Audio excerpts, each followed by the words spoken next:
राधे राधे प्यारे साथियों, स्वागत है आपका प्रद्योत गुरुकुल में। मैं हूं पीके सर। आज फिर से आप सबसे चर्चा करने के लिए उपस्थित हैं।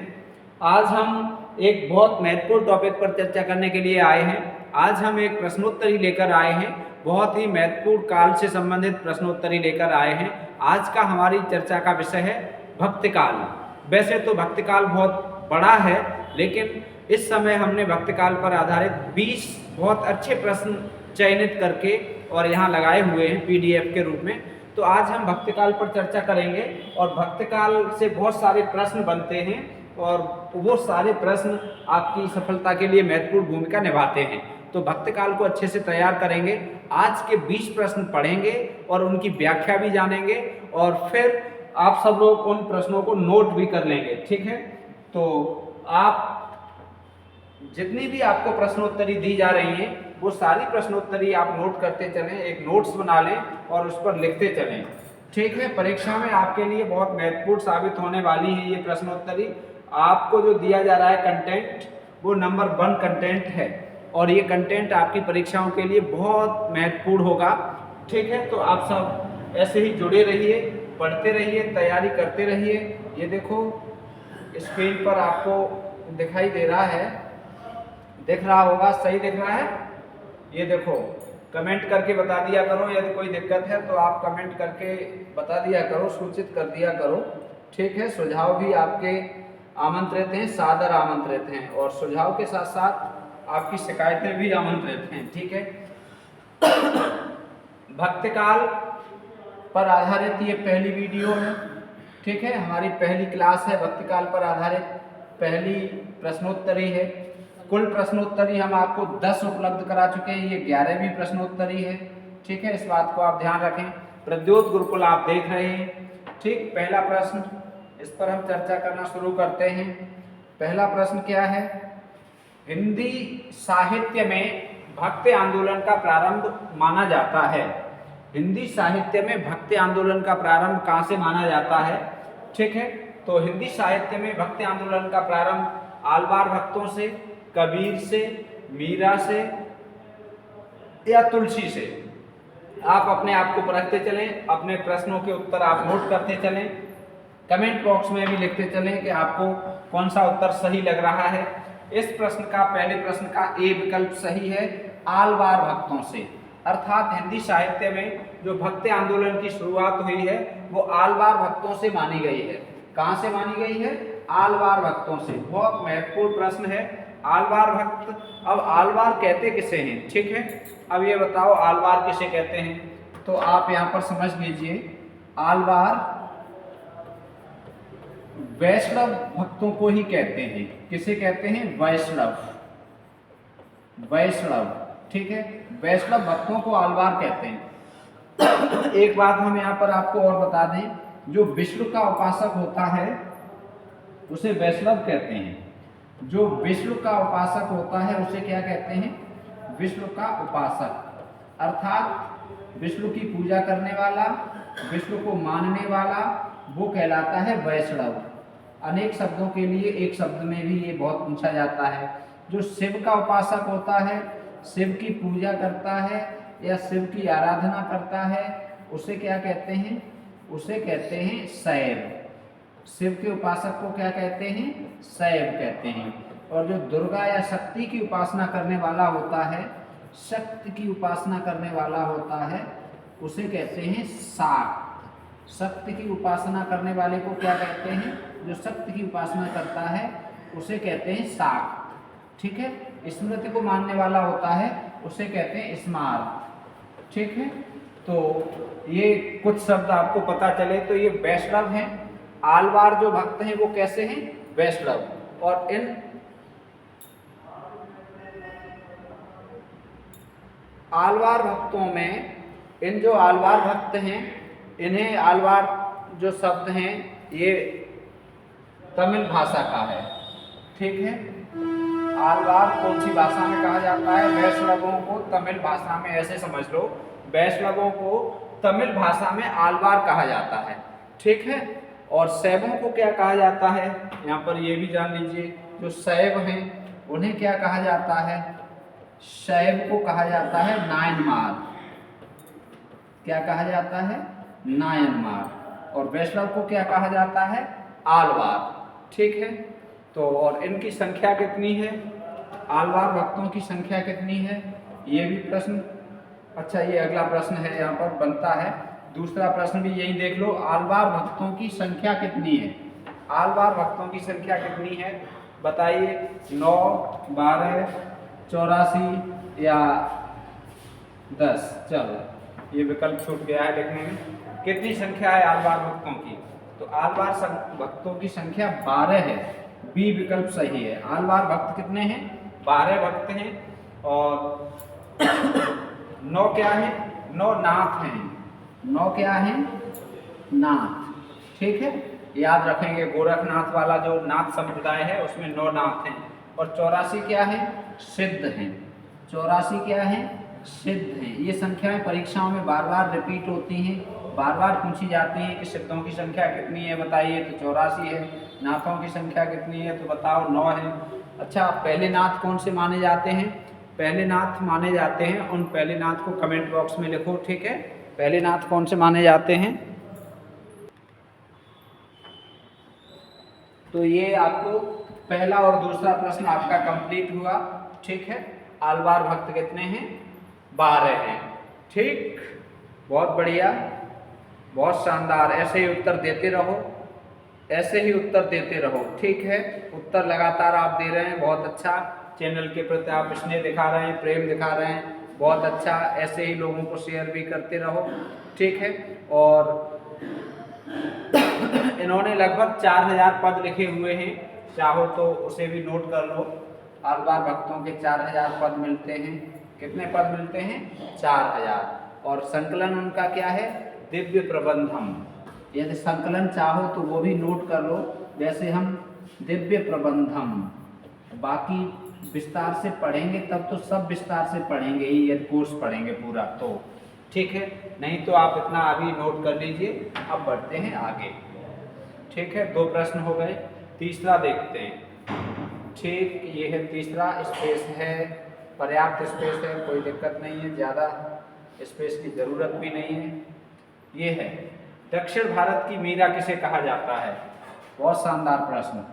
दक्षिण भारत की मीरा किसे कहा जाता है बताइए? कमेंट बॉक्स में लिखिए, दक्षिण भारत की मीरा किसे कहा जाता है? ठीक है, मीरा तो आप जानते ही हैं, मीराबाई। मीराबाई के बारे में तो आप जानते ही हैं। ठीक, आधुनिक मीरा के बारे में भी आप जानते हैं। आधुनिक मीरा के बारे में आप जानते हैं, आधुनिक मीरा किसे कहा जाता है? ठीक है, तो आधुनिक मीरा किसे कहा जाता है? आधुनिक मीरा महादेवी वर्मा को कहा जाता है। ठीक है, आप सब लोग इस तथ्य से परिचित हैं। आधुनिक मीरा महादेवी वर्मा को कहा जाता है। अब हम बात कर रहे हैं दक्षिण की मीरा। पद्मावती, सुरसरी और आंडाल, गोदा भक्तिन लिखा हुआ है जिसमें। ठीक है, एक नाम यहाँ पर छूट गया है, चलो कोई बात नहीं, यहाँ पर कोई भी एक नाम लिखे दे रहे हैं, चलो कोई दिक्कत नहीं, 3 विकल्प ही मान लो। चलो 3 पे चर्चा कर लो, पद्मावती, सुरसरी या आंडाल। दक्षिण भारत की मीरा किसे कहा जाता है बताइए? दक्षिण भारत की मीरा किसे कहा जाता है? तो दक्षिण भारत की मीरा आंडाल को कहा जाता है।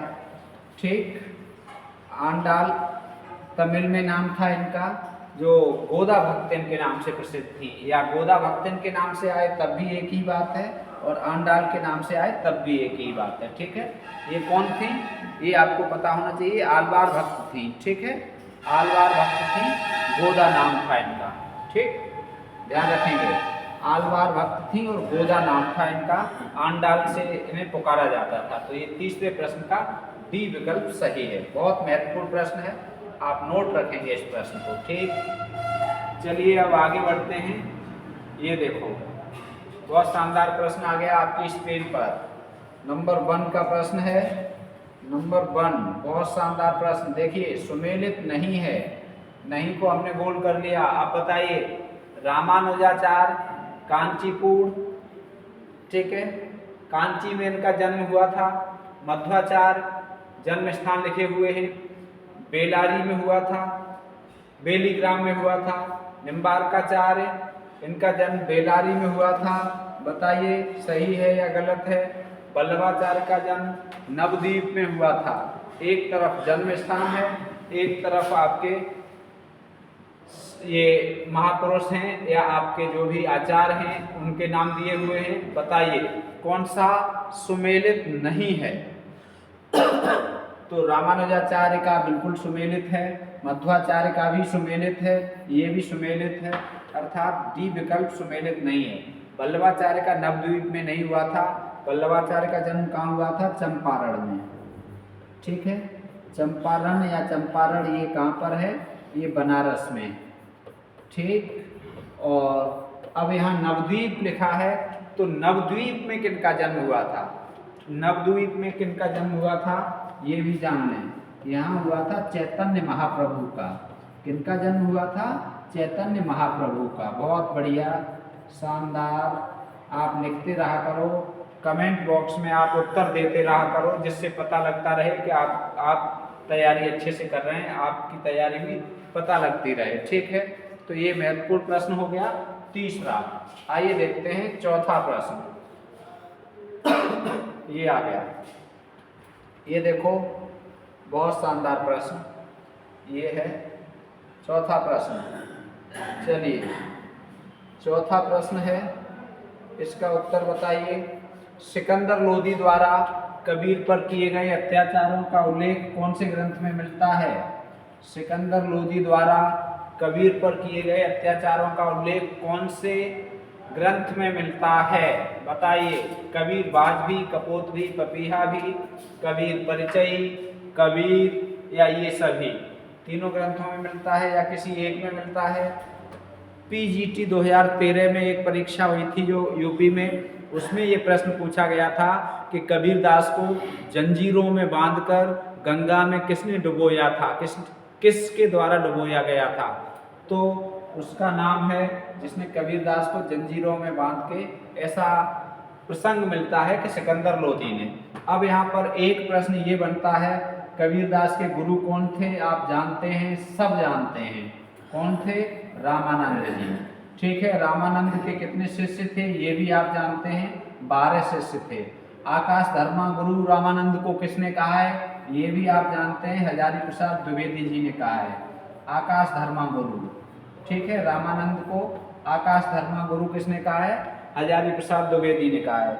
यहाँ एक बात आप ये भी जान लेंगे कि जो रामानंद ने राम नाम दिया था कबीरदास को, क्या नाम दिया था?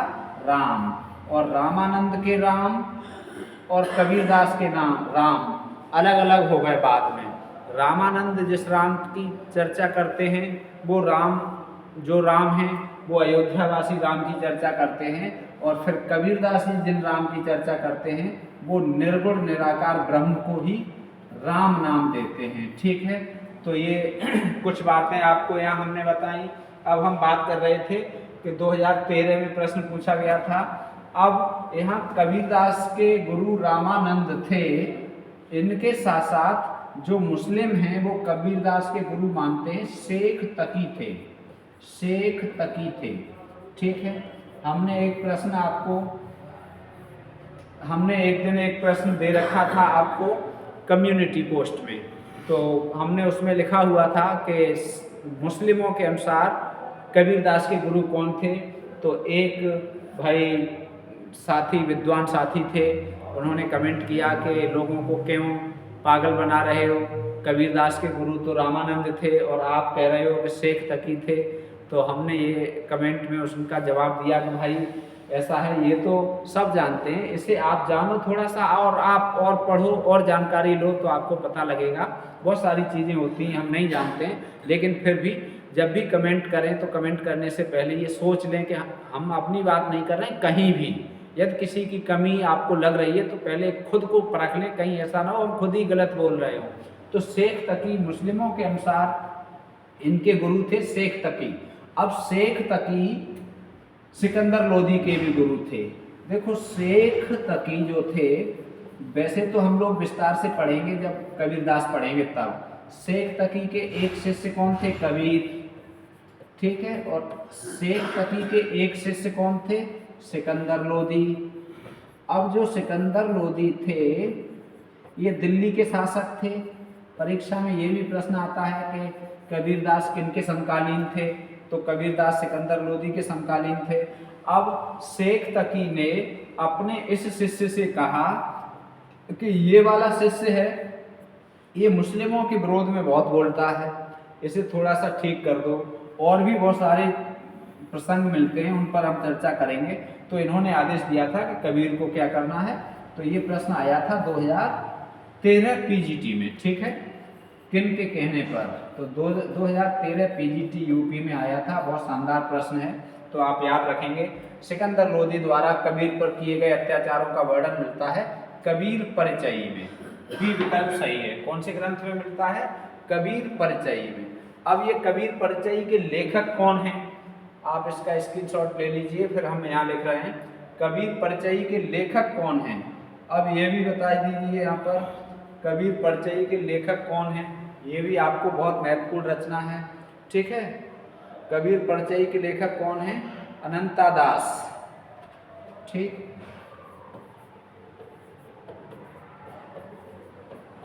ये कबीर परिचयी के लेखक हैं, ठीक है। तो ये आपको कबीर परिचयी के लेखक भी पता होने चाहिए। 5वां प्रश्न हो गया और बहुत शानदार प्रश्न, ठीक है। पीडीएफ आपको सेम मिल जाएगी, इसलिए हमने आज फोटो खींचा है, बार बार पीडीएफ बनानी पड़ती है, तो फिर उसमें आंसर उस दिन हमने बनाया था, तो आपको पिछली क्लास की पीडीएफ अभी नहीं मिल पाई है। कुछ पीडीएफ हमने इकट्ठी 4-5 दे दी हैं आपको, ठीक है। समय के अभाव में बहुत सारे काम रहते हैं, तो कई चीज़ें छूट भी जाती हैं, ठीक। याद दिला दिया करो, पीडीएफ नहीं मिली है हमें। कबीर शब्द किस भाषा का है? बहुत शानदार प्रश्न। कबीर शब्द किस भाषा का है? फारसी का है, अरबी का है, हिंदी का है या जापानी का है? बताइए कबीर शब्द किस भाषा का है? आप सब जानते होंगे, आपने बहुत अच्छी तैयारी की है और हम लगातार आपको देख रहे हैं, आप बहुत अच्छे से जुड़े हुए हैं और बहुत अच्छे से उत्तर देते हैं और आपकी तैयारी बहुत अच्छी है और आप ऐसे ही तैयारी आगे बढ़ाते रहेंगे। कुछ चीज़ें हमारे यहाँ आपको नई मिलेंगी, कुछ चीज़ें जो परीक्षाओं में आती हैं नई, हम चाहें तो आपको 20 प्रश्न भी नए दें और उनकी व्याख्या भी नई करें, लेकिन नए से मतलब नहीं है, नए से मतलब नहीं है, मतलब इससे है क्या महत्वपूर्ण है परीक्षा की दृष्टि से, परीक्षा में क्या पूछा जा रहा है या क्या पूछा जा सकता है, ये चीज़ महत्वपूर्ण है। तो जो परीक्षा में पूछा जा रहा है, जो परीक्षा के लिए महत्वपूर्ण है, उस सब पे हम चर्चा कर रहे हैं, ठीक है। तो ये वीडियो जो हम आपको दे रहे हैं, ये यूपी टीजीटी पीजीटी के लिए बहुत महत्वपूर्ण है, एलटी ग्रेड प्रवक्ता के लिए, असिस्टेंट प्रोफेसर के लिए, नेट जेआरएफ के लिए समान रूप से उपयोगी है। ये आपका मध्य प्रदेश में जो वर्ग 2 की परीक्षा है उसके लिए रामबाण साबित होने वाली है। बिहार एस्टेट की परीक्षा के लिए बहुत उपयोगी है। बिहार के एस्टेट वाले कमेंट करते हैं कि सर कुछ हमारा भी कराओ, भाई आपका ही तो करा रहे हैं, सबका करा रहे हैं, ऐसी वीडियो ला रहे हैं हर हिंदी साहित्य की परीक्षा के लिए। हरियाणा पीजीटी वाले कहते हैं सर हमारा, तो ये राजस्थान वाले कहते हैं हमारा, तो भाई ये सबके लिए है। जहाँ हिंदी आ रही है वहाँ के लिए ये काम आएगा। हिंदी साहित्य में ये हम जो आपको कंटेंट दे रहे हैं वो कहीं भी हो, ठीक है। तो कबीर शब्द अरबी भाषा का है मेरे हिसाब से, ठीक है, जो हमने पढ़ा है। कबीर शब्द कौन सी भाषा का है? अरबी शब्द का। अब कबीर शब्द का अर्थ भी जान लीजिए। कबीर शब्द का अर्थ क्या है? कबीर शब्द का अर्थ है महान। कबीर शब्द का अर्थ क्या है? महान। कबीर शब्द का अर्थ है श्रेष्ठ। कबीर शब्द का अर्थ क्या है? श्रेष्ठ, ठीक है। ये आपको कबीर शब्द का अर्थ भी पता होना चाहिए। और संत कबीर नगर से कोई पढ़ रहे हों, जुड़े हों, तो संत कबीर नगर वाले बताएं कि संत कबीर नगर में जहाँ पर इनकी समाधि बनी हुई है वहाँ पर क्या लिखा है।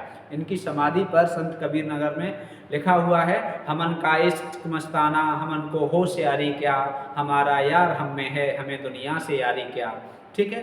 तो इनकी जो समाधि स्थल है उस पर दोहे इनके लिखे हुए हैं, साखियाँ लिखी हुई हैं, ठीक। तो बहुत महत्वपूर्ण ये हो गया आपका प्रश्न 6ठा, ठीक है। अब बात करते हैं 7वें प्रश्न की। ये देखो 7वां प्रश्न, एकदम बढ़िया प्रश्न आपकी स्क्रीन पर आपको दिखाई दे रहा है। बेहद शानदार प्रश्नों की श्रृंखला है। संत मत इस्लामी एकेश्वरवाद का सूचक है। संत मत, अच्छा इस वाक्य में क्या गलती है आप ये भी हमें बता दो। आप इस वाक्य में क्या गलती है आप हमें ये भी बता दो। चलो हम व्याकरण की भी आपकी परीक्षा ले लें। बताइए, जानबूझ के हमने गलती की है और हम रोज आपको बताते हैं कि आप व्याकरण में शुद्धि पर विशेष ध्यान दें। हिंदी के अध्यापक बनने वाले हैं और हिंदी के अध्यापक बनने के बाद भी आपकी व्याकरणिक अशुद्धियाँ हैं, तो ये बहुत दयनीय है। ठीक है, बहुत हिंदी के साथ अन्याय है और भविष्य के साथ, बच्चों के साथ अन्याय होगा। इस वाक्य में गलती क्या है बताइए, इसे हम गलती नहीं मानेंगे। कथन किनका है ये हमने सुधार कर दिया। ठीक है, कथन किनका है या कथन है, ये तो यहाँ से इधर गलती क्या है आप कमेंट में लिखो पहले। इस वाक्य में क्या गलती है? संत मत इस्लामी एकेश्वरवाद का सूचक है। बताइए क्या गलती है, हम आपको बताए दे रहे हैं। जब भी हम कोई वाक्यांश लिखते हैं, वाक्य लिखते हैं, कथन लिखते हैं, तो कथन हमेशा डबल इन्वर्टेड कॉमा में होता है। ठीक है, यहाँ सिंगल लगा हुआ है, ये गलत है। ठीक है, उपनाम जब भी हम कोई उपनाम लिखते हैं तो वो हमेशा सिंगल इन्वर्टेड कॉमा में होता है। जैसे हमने लिखा रामधारी सिंह दिनकर। ठीक है, तो रामधारी, यहाँ स्पेस छोड़ेंगे, रामधारी सिंह। अब इनका जो उपनाम है उसे हम हमेशा काय में लिखेंगे? सिंगल इन्वर्टेड कॉमा में। ठीक है, पुस्तक का नाम जब भी हम लिखेंगे तो सिंगल इन्वर्टेड कॉमा में लिखेंगे। पुस्तक का नाम आप देखेंगे आगे पीछे भी हमने लिखा होगा कहीं, तो पुस्तक का नाम सिंगल इन्वर्टेड कॉमा में होगा। तो ये छोटी छोटी गलतियां हैं। जो विराम चिन्ह हैं, हम एक विराम चिन्ह की वीडियो है, चाहो तो आप देख लेना, और भी आगे हम आपको विराम चिन्ह की वीडियो देंगे। विराम चिन्ह का उपयोग बहुत महत्वपूर्ण होता है। ठीक है, तो शुद्धता में विराम चिन्ह बहुत आवश्यक होते हैं। अब जैसे आप कहीं भी किसी को धन्यवाद देते हैं, तो धन्यवाद जब भी आप लिखें, किसी को भी धन्यवाद दें, तो धन्यवाद के बाद विस्मयादिबोधक चिन्ह आना चाहिए। जब आप किसी को आशीर्वाद देते हैं, ठीक है, तो आशीर्वाद के बाद विस्मयादिबोधक चिन्ह आना चाहिए। ठीक है, चिन्ह आना चाहिए। तो ये छोटी छोटी चीज़ें हैं, इन पर आप ध्यान नहीं देते हैं। मात्राओं पर भी ध्यान नहीं देते हैं, तो इस बात का आप ध्यान रखेंगे। प्रद्योत गुरुकुल से जुड़कर आप पढ़ रहे हैं तो व्याकरणिक दृष्टि से भी हमारी कोशिश होगी कि आप एकदम शुद्ध बोलें, शुद्ध लिखें। तो ये संत मत इस्लामी एकेश्वरवाद का सूचक है। 7वां प्रश्न, इसका उत्तर कौन सा सही है? कमेंट बॉक्स में आप लगातार लिख रहे हैं, कौन सा सही है बता दीजिए। 7वें प्रश्न का सी विकल्प सही है। किनका है ये? रामचंद्र शुक्ल जी का है। ठीक है, ये कथन बहुत महत्वपूर्ण कथन है। चलिए आगे बढ़ते हैं, 8वां प्रश्न देखते हैं। ये आ गया 8वां प्रश्न, स्क्रीन पर आ गया। देखो 8वें प्रश्न में क्या है? 8वें प्रश्न में ये है कि सुमेलित नहीं है। सुमेलित नहीं है ये पूछा गया है। उदासी संप्रदाय, एक तरफ संप्रदाय लिखा हुआ है, ठीक है, और दूसरी ओर क्या लिखा हुआ है? उनसे जुड़े हुए आचार्य। अब संप्रदाय, उदासी संप्रदाय, श्रीचंद। ठीक, श्रीचंद किनके बेटा थे? लिख दें आप कमेंट बॉक्स में। उदासी संप्रदाय श्रीचंद बिल्कुल सुमेलित है, इन्होंने ही चलाया था। राधा वल्लभ संप्रदाय हित हरिवंश का है, बिल्कुल सही है, सुमेलित है। हम आपको ये एक दिन ट्रिक से पढ़ाएंगे, लेकिन अभी यहाँ 4 हैं तो 4 को तो आप तैयार कर ही लो। गौड़ीय संप्रदाय चैतन्य महाप्रभु का है, बिल्कुल सही है, ठीक है। और सखी संप्रदाय हरिदास जी का है, ये सुमेलित नहीं है। सखी संप्रदाय किनका है? हरिदास जी का। ये अपने आप को सखी बताते हैं, ठीक है। तो ये सखी संप्रदाय किसका है? हरिदास जी का है। और मध्वाचार्य जी का क्या है? मध्वाचार्य जी का, ठीक, द्वैतवाद। द्वैतवाद, ठीक है। मध्वाचार्य जी का क्या है? द्वैतवाद। तो ये हो गए आपके 5 प्रमुख संप्रदाय हो गए। ये 5 संप्रदाय, उदासी संप्रदाय, उदासी संप्रदाय श्रीचंद, ठीक है, श्रीचंद, उदासी संप्रदाय श्रीचंद, राधा वल्लभ हित हरिवंश, ठीक, याद रखेंगे आप ये। चलिए आगे देखते हैं अगला प्रश्न, 9वां प्रश्न। ये देखो, अब देखो इसमें डबल लगा है, ये देखो ये लगा है ऐसे और ये लगा है, तो इस तरह से ही लगना चाहिए, और उसमें नहीं लगा था। हमने इसीलिए नहीं लगाया था कि आप जान पाएंगे या नहीं। लेकिन फिर भी चलो देखो, कबहू न बड़ुआ रण चढ़े और कबहू न बाजी बम। इसके आगे की पंक्ति आपको याद होगी तो कमेंट बॉक्स में लिख दो। कबहू न बड़ुआ रण चढ़े, कबहू न बड़ुआ रण चढ़े और कबहू न बाजी बम। पंक्ति के रचनाकार कौन है? गंग, ठाकुर, देव, भिखारी। बताइए। बहुत शानदार प्रश्न है, बहुत अच्छा प्रश्न है और मेरे हिसाब से आपको इसका उत्तर आ रहा होगा। कबहू न बड़ुआ रण चढ़े और कबहू न बाजी बम और सकल सभाएं प्रणाम कर विदा होत कवि गंग। ठीक है। दूसरी पंक्ति, सकल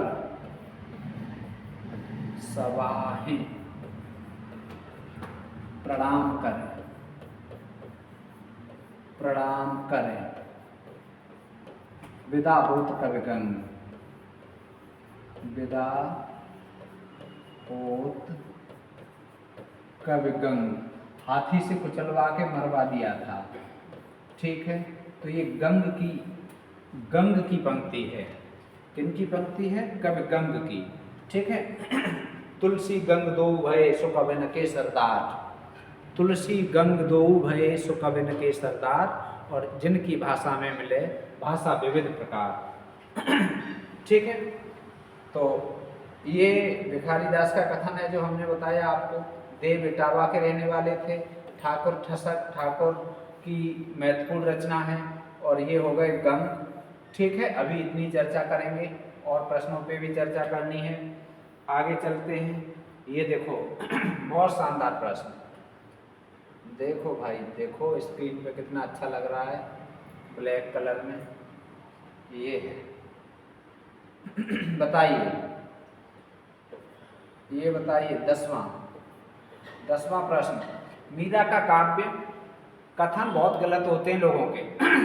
तो बहुत महत्वपूर्ण कथन है और जो भी कथन हम लेके आते हैं, हर वीडियो में 2-4 कथन लेके आते हैं और आप लोगों के कथन सबसे अधिक गलत होते हैं। तो इसमें आप इस बात का ध्यान रखें, ये कथन इसका उत्तर अच्छे से दें। मीरा का काव्य उन विरल उदाहरणों में से है जहां रचनाकार की जीवन और काव्य एक दूसरे में घुल मिल गए हैं। रचनाकार का जीवन और काव्य एक दूसरे में घुल मिल गए हैं। परस्पर के संपर्क से वे एक दूसरे को समृद्ध करते हैं। कथन के कथनकार कौन है? उक्त कथन के कथनकार बताइए। मीरा का काव्य, देखो यहाँ भी डबल इन्वर्टेड कॉमा लगा है। मीरा का काव्य उन विरल उदाहरणों में से है। मीरा का काव्य उन विरल, बहुत कम ऐसे उदाहरण मिलते हैं जैसा कि मीरा का काव्य है। इसका मतलब ये हुआ, मीरा का काव्य उन विरल उदाहरणों में से है जहाँ रचनाकार का जीवन अर्थात मीरा का जीवन और काव्य, उसका जीवन और उनका काव्य एक दूसरे में घुल मिल गए हैं। मतलब जीवन और काव्य घुला मिला है। किनका? मीराबाई का।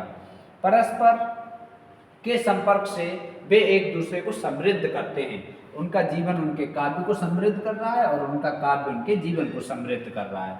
ठीक है। तो ये कथन किनका है? डॉक्टर बच्चन सिंह का है, रामस्वरूप चतुर्वेदी जी का है, रामचंद्र तिवारी जी का है या गणपत चंद्र गुप्त का है? ठीक है। बताइए। 10वें प्रश्न का उत्तर बताइए। बहुत शानदार प्रश्न है, बहुत अच्छा प्रश्न है। बताओ किन का है? बहुत शानदार प्रश्न है। ये उत्तर सही है?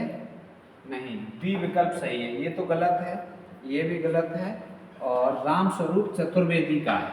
किनका है? रामस्वरूप चतुर्वेदी जी ने ये कथन लिखा है। बहुत शानदार प्रश्न था। ठीक है। और ऐसे ही प्रश्न आप सबको थोड़े से घुमाते हैं, थोड़ा सा आप सबको भ्रमित करते हैं। अब देखते हैं अगला प्रश्न। बहुत शानदार प्रश्न, बहुत बढ़िया प्रश्न। प्रेम वाटिका और अष्टयाम ग्रंथ के रचनाकार कौन है? प्रेम वाटिका और अष्टयाम के रचनाकार कौन है? तो बच्चा बता देगा। रसखान है। कौन है? रसखान है। ठीक है। रस की खान। इन मुसलमान जनन पे कोटिक हिंदू बारिये।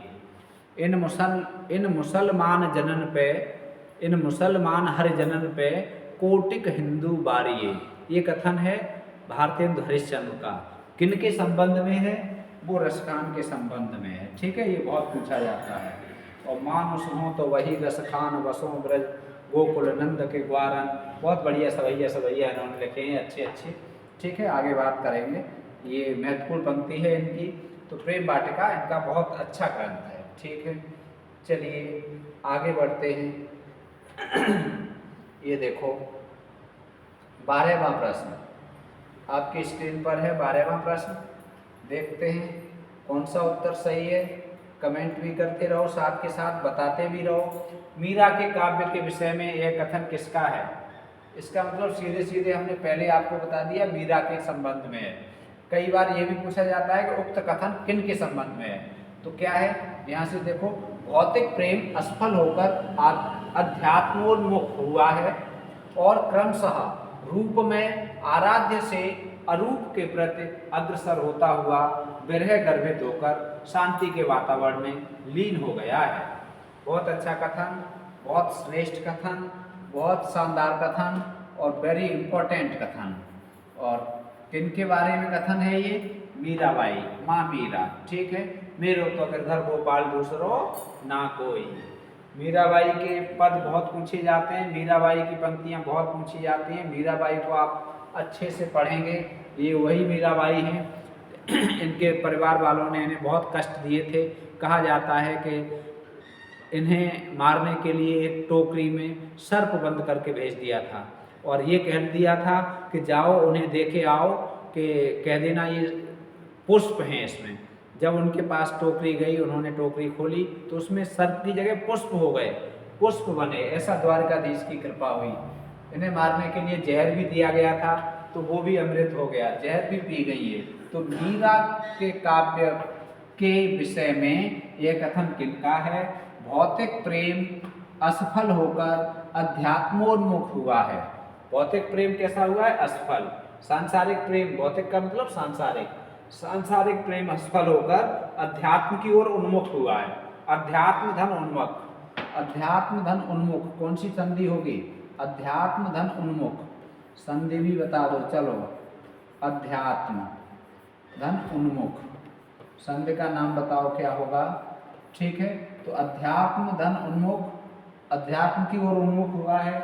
और क्रमशः रूप में आराध्य से अरूप के प्रति, रूप में आराध्य जो शारीरिक आराध्य है, जो सांसारिक आराध्य है, उससे अरूप जिसका रूप नहीं है, ऐसे आराध्य के प्रति अग्रसर होता हुआ विरह गर्भित होकर शांति के वातावरण में लीन हो गया है। विरह से युक्त होकर शांति के वातावरण में क्या हो गया? लीन हो गया। ये कथन किनका है? Ramchandra Tiwari, Ramchandra Shukla, doctor Nagendra, doctor Bachchan Singh. बताइए, बहुत शानदार प्रश्न है, 12वां प्रश्न है और 12वें प्रश्न का ए विकल्प सही है, रामचंद्र तिवारी सही है। ठीक है, तिवारी जी का ये कथन है, रामचंद्र तिवारी जी ने ये कहा है। बहुत महत्वपूर्ण प्रश्न। ठीक है, आइए देखते हैं अगला। ये देखो 13वां प्रश्न। वाह भाई वाह। अब देखो 13वें प्रश्न पे हम आपको बताएं। ये देखो हमने बताया था पुस्तक को कैसे लिखते हैं? सिंगल में। नाम को भी, उपनाम को भी कैसे लिखते हैं? सिंगल कॉमा में। ये है, किसने सिद्ध करने का प्रयास किया कि जायसी सूफी नहीं थे? बताइए, बेहद बढ़िया, बहुत शानदार प्रश्न। किसने ये प्रयास किया सिद्ध करने का कि जायसी सूफी नहीं थे? बताओ। नगेंद्र, विजयदेव नारायण शाही, अशोक वाजपेयी, नंद दुलारे वाजपेयी। ठीक है, बताओ ए, बी या सी, कौन सा विकल्प सही है? किसने ये सिद्ध करने का प्रयास किया कि मलिक मोहम्मद जायसी, मलिक मोहम्मद जायसी सिर्फ क्या नहीं थे? सूफी नहीं थे। ठीक है, जायसी की रचनाएं कौन कौन सी हैं? जायसी कहाँ के रहने वाले थे? जायस के रहने वाले थे, इसलिए नाम जायसी पड़ा। ये इसका विकल्प बी सही है। विजयदेव नारायण शाही, जायसी नामक ग्रंथ लिखा है, ये है विजयदेव नारायण शाही। ठीक है, बहुत महत्वपूर्ण प्रश्न।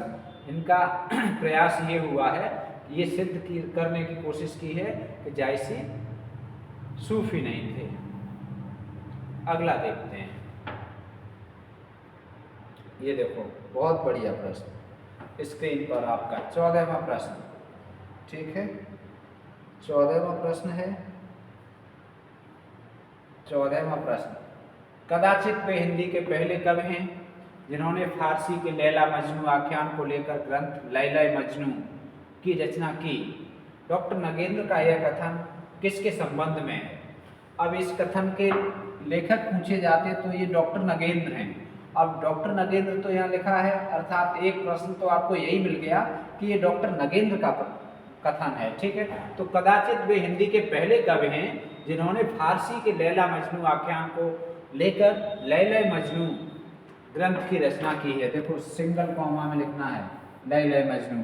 ये किन के संबंध में है? गणपत, जानकवि, पोहकर, नूर मोहम्मद। ए बी सी या डी किन के संबंध में है? बहुत बढ़िया प्रश्न है, बहुत शानदार प्रश्न है। ठीक है, तो ये जानकवि के संबंध में है। किन के संबंध में है? जानकवि। बहुत बढ़िया जानकवि। इन्होंने कितने ग्रंथ लिखे हैं? कुल ग्रंथ इनके 78 बताए जाते हैं। ठीक है, और प्रेमाख्यान कितने हैं? 78 में। प्रेमाख्यान कितने हैं? 29 हैं। प्रेमाख्यान ग्रंथ इनके कितने हैं? 29 हैं। ठीक है, बहुत शानदार प्रश्न, बहुत बढ़िया। अगला देखते हैं, कौन सा? 15वां प्रश्न। अगला देखते हैं 15वां प्रश्न। ठीक है, 14 प्रिंट है, क्या है ये? चलो, असंगत है, असंगत चुनना है। बताओ कौन सा असंगत है? 15वां प्रश्न है ये, असंगत है। आलवार भक्त मूलतः वैष्णव थे। संत कवियों ने वैदिक परंपराओं की आलोचना बौद्ध धर्म के प्रभाव से की थी। सर्वाधिक शिक्षित संत सुंदरदास थे। श्रृंगार रस के घोर विरोधी कबीरदास थे। देखो श्रृंगार की शुद्ध वर्तनी कैसी होगी? ये होगी। ठीक है, श्रृंगार की शुद्ध वर्तनी ये होगी। ठीक, ध्यान रखेंगे, बहुत महत्वपूर्ण है। आलवार भक्त मूलतः वैष्णव थे। हमारे हिसाब से ये बिल्कुल आलवार भक्त वैष्णव थे। हमने पहले प्रश्न पे ही चर्चा की थी। ठीक है, ये प्रश्न होते हैं समझ परक, ये प्रश्न होते हैं गहरे अध्ययन पर आधारित। ऐसे प्रश्नों को यदि आप हल कर पा रहे हैं तो आपका समझ लीजिए तैयारी बहुत अच्छी है और आपने गहन अध्ययन किया है। ठीक, अगला है संत कवियों ने वैदिक परंपराओं की आलोचना बौद्ध धर्म के प्रभाव से शुरू से। वैदिक परंपराओं की जो आलोचना है वो बौद्ध धर्म के प्रभाव से की थी। मतलब जो वैदिक परंपराओं की आलोचना की है वो बौद्ध धर्म से प्रभावित होकर की है। बिल्कुल सही है ये। ठीक है, संगत है। सर्वाधिक शिक्षित संत कवि सुंदरदास थे। बिल्कुल सुंदरदास थे। अब ये बचा तो डी सही है, अर्थात असंगत हो गया। श्रृंगार रस के घोर विरोधी कबीरदास से भी ज्यादा विरोधी थे सुंदरदास। ठीक है, ये सबसे ज्यादा पढ़े लिखे थे और ये श्रृंगार रस के घोर विरोधी थे। ठीक, तो ये प्रश्न आपका 15वां हो गया। आइए देखते हैं 16वां प्रश्न। असंगत चयन कीजिए। फिर से असंगत चयन करना है, बहुत शानदार प्रश्न है। देखिए, हमने कोशिश ये की है कि एक प्रश्न में आपको कई तथ्य मिल जाएं, इसलिए इस तरह के प्रश्न हम लेकर आते हैं। ठीक, मेहनत आपको हमारी दिखाई दे रही होगी, हमारे हाथ के लिखे हुए हैं। डे बाई डे प्रश्न हम आपके लिए बनाते हैं, दिन के दिन। आज का ये प्रश्नोत्तरी आज बनाई है, तैयार की है। ठीक है, ये देखो थोड़ा सा उधर से कट गया है लग रहा है। जायसी के गुरु शेख मोहिदी थे। असंगत चयन कीजिए। जायसी के गुरु शेख मोहिदी थे। बिल्कुल शेख मोहिदी थे। ठीक है, पढ़ते समय थोड़ा सा शेयर भी करते रहा करिए, जिससे ज़्यादा नहीं, हमने पहले भी आपको कहा है 100 लोग जोड़ लिया करो बस। 100 के बाद जितने जुड़े जोड़ते रहो, कोई बात नहीं, लेकिन 100 एक शतक लगा दिया करो, जिससे कि थोड़ा सा हमें भी लगे कि हम मेहनत कर रहे हैं, तो सही जगह तक पहुंच रही है हमारी मेहनत। 100 लोग तो देखें तो कम से कम हमें भी लगे कि हाँ 100 तक गिनती, 5 तक गिनती। हमारे यहाँ कहावत कही जाती है कि गिनती 100 तक होती है, हालांकि होती तो अनंत है। ठीक, आखिरी कलाम में जायसी ने शेरशाह की प्रशंसा की है। बी विकल्प। आखिरी कलाम में जायसी ने शेरशाह की प्रशंसा की है। सी विकल्प। उस्मान की चित्रावली में शाही वक्त जहांगीर की प्रशंसा की गई है।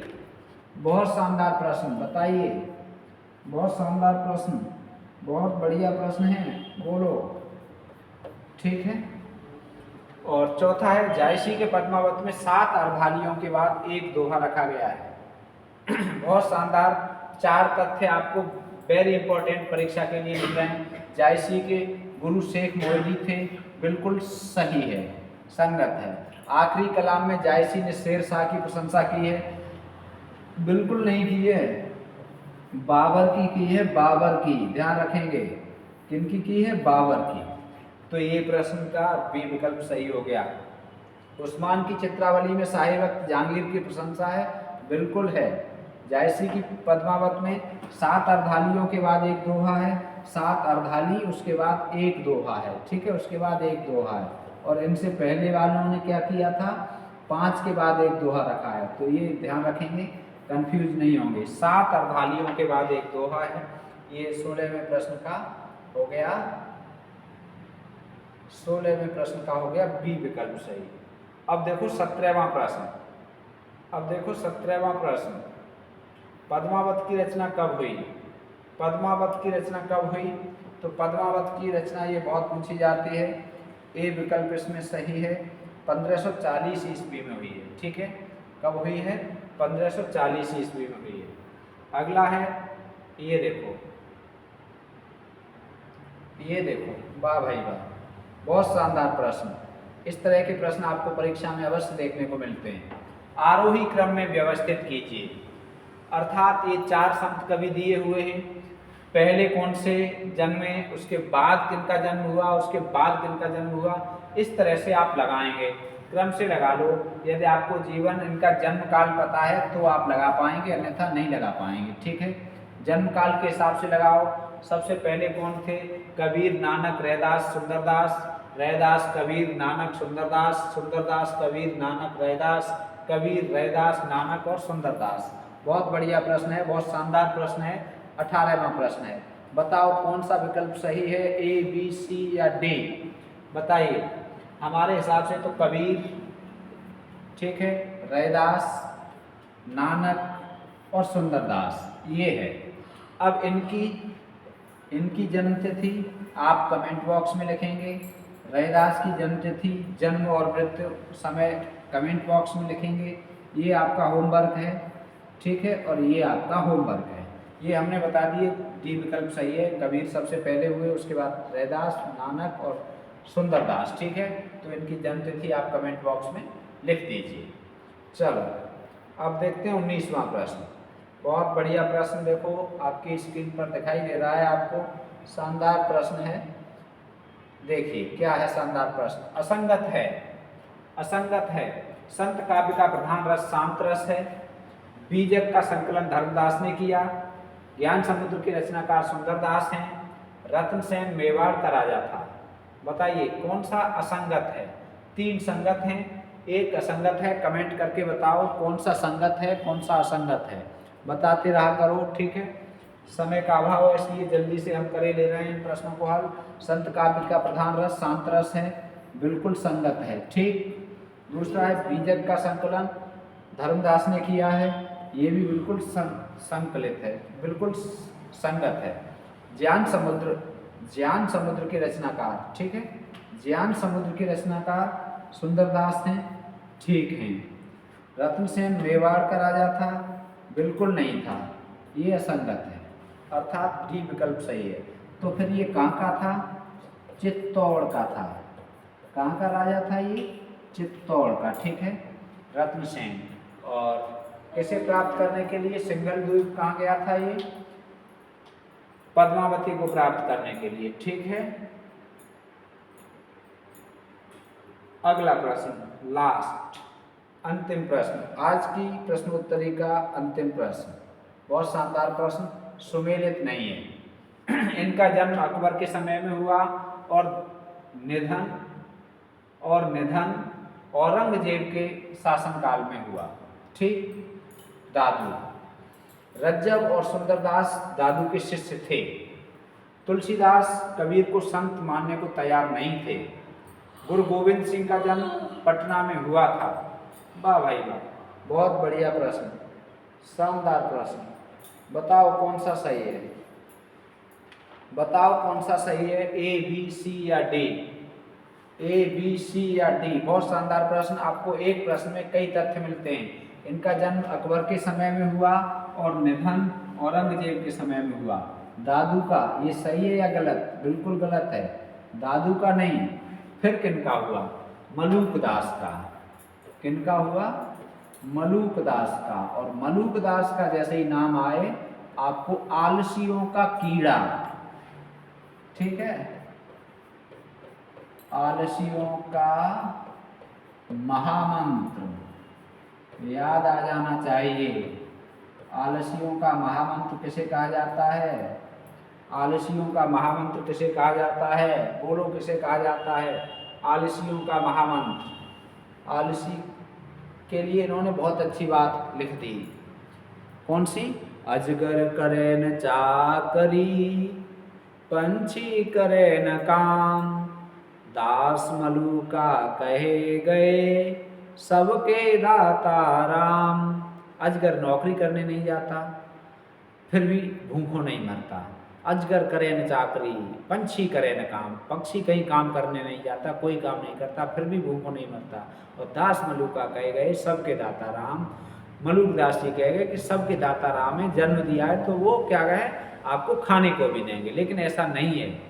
मनुष्य होके, यदि मनुष्य होके आपने ऐसे जीवन गुजार दिया तो फिर मनुष्य नहीं, फिर तो पशु हो गए। पक्षी में, अजगर में और मनुष्य में अंतर है। भाई हम मनुष्य हैं, हमें उन्नति करनी है।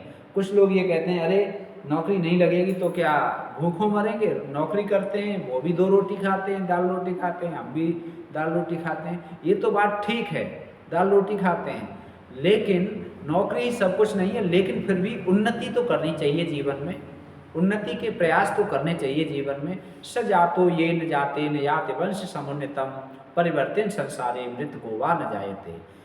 उसी का जन्म इस संसार में सार्थक है जिसका जन्म लेने मात्र से उसके परिवार के यश में वृद्धि हो, अन्यथा कौन जन्म नहीं लेता और कौन नहीं मरता। तो ये जन्म लेने और मरने का काम तो चलता रहता है।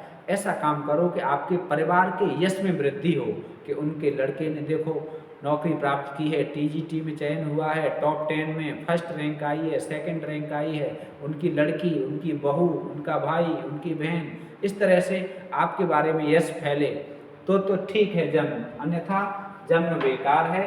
गाय की तरह बेकार है, जैसे बकरी के नीचे यहाँ पर गले में 2 इस तरह की वो लटकी रहती है, उनका कोई उपयोग नहीं होता है, बेकार होता है, निरर्थक। काट दो तब भी कोई फर्क नहीं पड़ता, न काटो तब भी। रज्जब और सुंदरदास दादू के शिष्य थे, बिल्कुल सही बात है। तुलसीदास कबीरदास को संत मानने को तैयार नहीं थे, बिल्कुल संगत बात है, ये सुमेलित है। गुरु गोविंद सिंह का जन्म पटना में हुआ था, बिल्कुल सुमेलित है। तो आज के लिए ये 20 प्रश्न आपको मिले, बहुत ही शानदार प्रश्न और इनकी शानदार व्याख्या। ठीक है, आप ऐसे ही जुड़े रहिए, लोगों के साथ शेयर करते रहिए चैनल को। पहली बार आए हैं तो चैनल को सब्सक्राइब कर लें। ठीक है, आप सबका स्नेह बहुत मिल रहा है, दिल गदगद है, बहुत बहुत बहुत दिल से आप सबको आशीर्वाद, शुभकामनाएँ। और आपको क्या कहें, हमारे पास आपके लिए शब्द नहीं है, बस आप ऐसे ही जुड़े रहिए। और कमेंट बॉक्स में एक कमेंट कर दिया करिए, वीडियो अच्छी लगे तो लाइक कर दिया करिए, जिससे हमें पता चले कि हमारी मेहनत सही दिशा में है। ठीक है, आज के लिए इतना ही, फिर से मिलते हैं एक नंबर 1 कंटेंट के साथ। तब तक राधे राधे।